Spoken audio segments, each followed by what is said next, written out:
ગુજરાતમાં ફરી લઠ્ઠાકાંડનો ખતરો. ભાવનગરની ઘટનાએ 2022ની યાદ તાજી કરી. ગુજરાતમાં વર્ષ 2022ના બોટાદ બરવાડા કેમિકલ લઠ્ઠાકાંડ બાદ હવે ભાવનગરના ખારકડી ગામની કથિત નકલી દારૂની ઘટનાએ ફરી ચિંતા ઊભી કરી છે. અહેવાલ મુજબ ખારકડી ગામમાં નકલી રોયલ સ્ટેગની બોટલમાંથી દારૂ પીવાના આરોપ બાદ 2 લોકોના મોત થયા છે.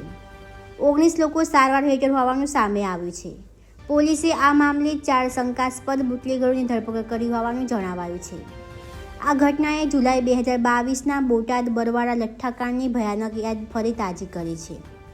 તે સમયે ઝેરી કે કેમિકલયુક્ત દારૂના સેવનથી મોટી સંખ્યામાં લોકોના મોત થયા હતા અને સરકારી આંકડા મુજબ 28 જુલાઈ સુધી મૃત્યુઆંક 44 સુધી પહોંચ્યો હતો. 2022ની ઘટનાની તપાસમાં મિથાઇલ આલ્કોહોલ ઔદ્યોગિક કેમિકલ સાથે જોડાણ સામે આવ્યું હતું. ત્યારબાદ આરોપીઓ સામે કાર્યવાહી ઉપરાંત જવાબદાર ગણાયેલા પોલીસ અધિકારીઓ સામે પણ સસ્પેન્શન સહિતની કાર્યવાહી કરવામાં આવી હતી. હવે ભાવનગરની કથિત નકલી દારૂની ઘટનામાં સૌથી મોટો સવાલ એ છે કે આ દારૂ ખરેખર કેવી રીતે તૈયાર થયો, તેમાં કયા કેમિકલનો ઉપયોગ થયો, કેટલી બોટલો બજારમાં પહોંચાડી અને આ નેટવર્ક પાછળ હજુ કેટલા લોકો સંડોવાયેલા છે. ખાસ કરીને જો 300 જેટલી બોટલો તૈયાર કરવામાં આવી હોવાના દાવા સાચા હોય તો તેમાંથી માત્ર 130 જેટલી બોટલો પોલીસના હાથે લાગી હોય તો બાકીની બોટલો ક્યાં ગઈ તે તપાસનો મુદ્દો બની શકે છે. 2022ના લઠ્ઠાકાંડ બાદ પણ જો નકલી દારૂનું નેટવર્ક સક્રિય હોવાનું સામે આવે છે તો ગુજરાતમાં દારૂબંધીનો અમલ સામે ગંભીર સવાલ ઊભા કરે છે. શું ગુજરાતમાં ફરી એક મોટા લઠ્ઠાકાંડની ચેતવણીના સંકેત દેખાઈ રહ્યા છે? ઓકે, તમારું નામ? ગોયલ નરેન્દ્રસિંહ વખત છે, ગામ ખરકડી. નરેન્દ્ર, શું બન્યું હતું ઘટના? બનાવમાં એવું હતું કે ગઈકાલે સાંજે છે ને 3-4 છોકરાઓએ પાર્ટી કરેલી છે, એમાંથી ઇંગ્લિશની બોટલ લીધેલી છે. એ પીધા પછી 24 કલાક સુધી ઉઠ્યા જ નથી.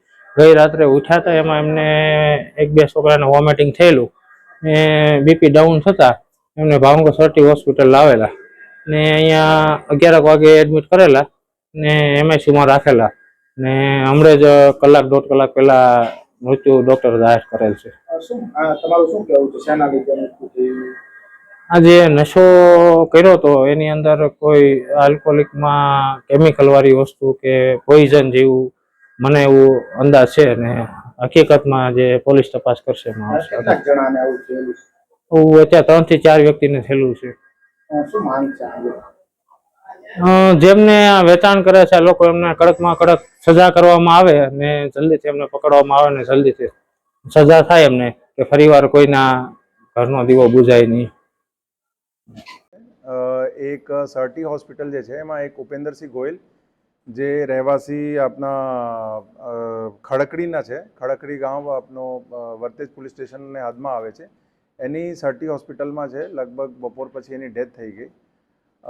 એના સિવાય સરટી અને સાથે સાથે શહેરના લગભગ 2-3 હોસ્પિટલમાં બીજા બપોરથી લઈને અત્યાર સુધીમાં લગભગ 6 લોકો જેવા બીજા લોકો પણ એડમિટ થયા છે. આ લોકોની જે હાલ તબિયત જે છે એની સારવાર ચાલે છે અને આ લોકોની જે અમે તપાસ કરતા એક કોમન જે થીમ આવી છે કે આ લોકોમાંથી મોટા ભાગે જે છે લોકો રોયલ સ્ટેગની ડુપ્લિકેટ જે બોટલ હોય છે એ લોકો એનો સેવન કર્યું છે અને એનાથી જે છે એની આ લોકોની તબિયત જે છે લથડી ગઈ છે. તો એમાં કીધું એક અત્યાર સુધીમાં ડેથ છે અને બીજા લગભગ 5 થી 6 લોકો જે છે અલગ અલગ હોસ્પિટલમાં અત્યારે સારવાર હેઠળ છે.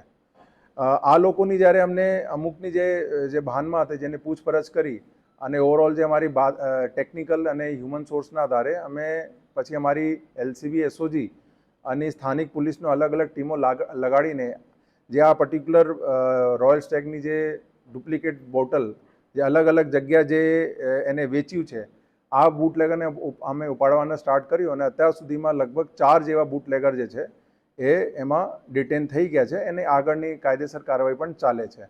અને આ લોકોથી જે છે ઘણા બધા જે એનો મટીરિયલ જે છે આ જે રોયલ સ્ટેગના જે બોટલો છે એ પણ જે છે રિકવર થયા છે અને જે બીજા બુટલેગરોને જેને આપ્યું છે અને એનો પકડવાની પણ પ્રયાસ ચાલુ છે અને એનાથી પણ જે છે રિકવરી કરવાની સ્ટાર્ટ ચાલુ છે. સાથે સાથે અમે બીજી એક પ્રયાસ એવું પણ કર્યું છે કે એ લોકોએ જે છૂટક જેને પણ વેચ્યું હોય આ બોટલ અને અમે ટ્રેસ કરીને ભલે એની અત્યારે અમુકની તબિયત સારી પણ છે તો પણ અમે એકવાર સારવાર જે છે નિષ્ણાંત ડૉક્ટરને જે આગેવાની હેઠળ એની સારવાર અમે કરાવી રહ્યા છે અને કોન્ટેક્ટ કરીને આગળથી. અને સાથે સાથે જે છે એક એની બધું સાયન્ટિફિક તપાસ માટે અમે FSLને પણ કોન્ટેક્ટ કર્યું છે. FSL પણ જે છે જે બધું બાયોલોજિકલ અને જે પ્રોહિબિશનના બધા સેમ્પલ લઈને અને તાત્કાલિક જે છે FSLના પણ એની અમે તપાસ કરાવશું. અને બીજા એનો મોટા ભાગે જે ઇન્ફ્લુઅન્સ છે એ વર્તેજ પોલીસ સ્ટેશન અને અમુક વિસ્તારો સિટીના છે.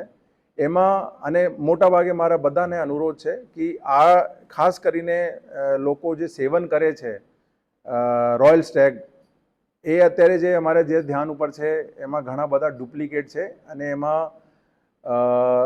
એના કારણે આ બધાની જે તબિયત લથડી છે. તો મારા બધાને આગ્રહ છે કે એને અવોઇડ કરે અને કોઈ પણ એની માહિતી હોય લોકલ પોલીસને કોન્ટેક્ટ કરીને એને કોનાથી એ બધું આપ્યું છે એ અમે આપે તો એના પર અમે વધુ તપાસ કરશું. અને કોઈએ બાયચાન્સ સેવન કર્યું છે, કોઈને બાયચાન્સ અમારાથી રહી ગયો હોય કે અમે કોન્ટેક્ટ અમારા લેવલે નથી થયું અને થોડું પણ ડાઉટ હોય તો તાત્કાલિક જે છે એ લોકો આપણા નિયરેસ્ટ જે હોસ્પિટલ છે અહીંયા એ લોકો જે છે સારવાર માટે ભરતી થાય અને એની સારવાર કરવામાં આવશે. વ્યવસ્થિત અગર સમયસર લોકો જે છે ડૉક્ટરની એક્સપર્ટ એડવાઇસ લઈ લે અને ભરતી થાય અને એ લોકો જે પછી સારવાર જે આપે છે એને પ્રોપરલી કરવામાં આવે તો એમાં લોકોની ઘણી બધી એવા પણ લોકો છે જેની સિચ્યુએશન અત્યારે હાલ સ્ટેબલ છે. મૃતક વ્યક્તિ છે તે ક્યાંના છે અને તેમની સાથે કેટલા લોકોએ સેવન કર્યું હતું? મૃતક વ્યક્તિ જે છે ઉપેન્દ્રસિંહ ગોયલ એ ખરકડી ગામના છે. એના જોડે બીજા 2 લોકો હતા જેને એના જોડે એ લોકોએ બધા મળીને સેવન કર્યું હતું. એમાં એકની હાલ સિચ્યુએશન સારી છે અને એક જે છે હોસ્પિટલમાં ભરતી છે એની પણ સિચ્યુએશન સ્ટેબલ છે.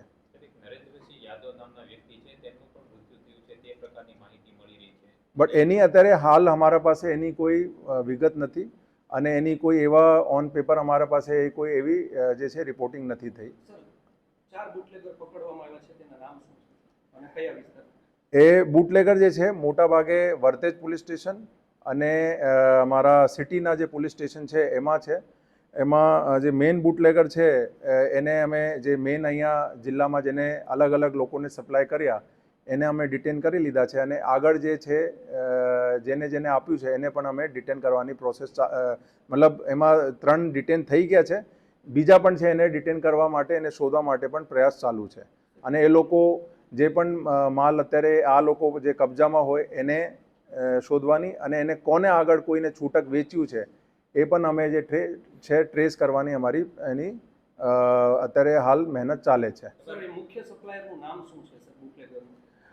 મુખ્ય સપ્લાયર જે છે ગૌતમ એક સોલંકી કરીને છે એ મુખ્ય સપ્લાયર છે.